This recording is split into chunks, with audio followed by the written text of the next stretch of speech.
Dear Diary, it seems another big film has been delayed.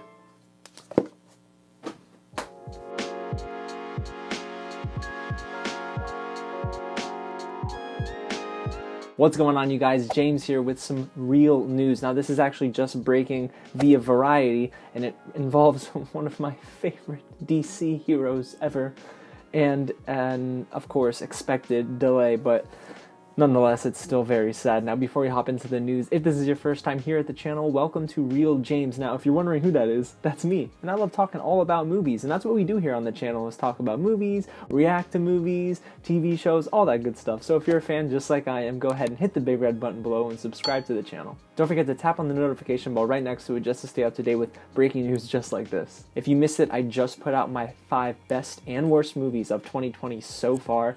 And you're going to be surprised at my least favorite movie of the year. Let's just say it's not worthy of even watching at home.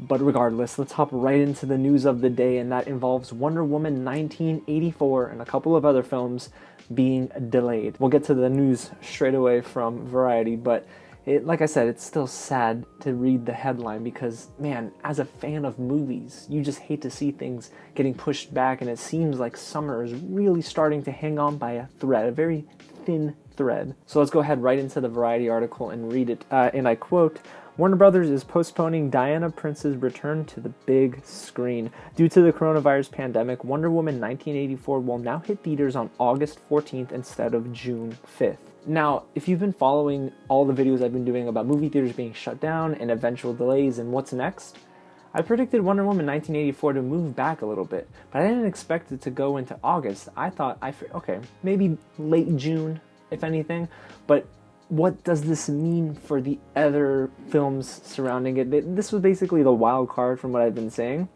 and I think Marvel Studios and Disney look at this and they think, okay, well, if Black Widow got postponed indefinitely and Wonder Woman is now in August, should we try for that June spot? But the problem is, if Warner Brothers is scared about the coronavirus pandemic not being eradicated by June, why would Disney and Marvel Studios want to take a chance as well? So, like I've been saying, guys, it's a domino effect. You see Wonder Woman being pushed back to August. Maybe Black Widow comes out in September, but then you have to wonder, the Eternals, it's in November. Is it too close to the Eternals? Are people going to get fatigued? It's so weird because you can't really predict these sorts of things, but I figured Wonder Woman 1984 would be pushed back. Now, another movie that I was surprised about is In the Heights, the Lin-Manuel Miranda big screen adaptation. The trailer looked amazing, but Variety reports that it was also pushed back. But what's really interesting is Warner Brothers has pushed In the Heights and Scoob, the animated Scooby-Doo film, pushed them back indefinitely. So there is no date for either of these films. That's kind of concerning. I figured Scoob would be the one film Warner Brothers would put onto digital, and they still might do it. And if they put it on demand for people to watch at home, it's going to continue to be a weird, slippery slope for movie theaters, and whether or not they can bounce back in 2020 still up in the air. But I thought they would do that with Scoob. Instead, they pushed it back indefinitely. So In the Heights was originally scheduled here in the US for June 26th. No surprise. If I had to make a guess, though, if I had to kind of assume when they'd release it, maybe closer to that November time frame.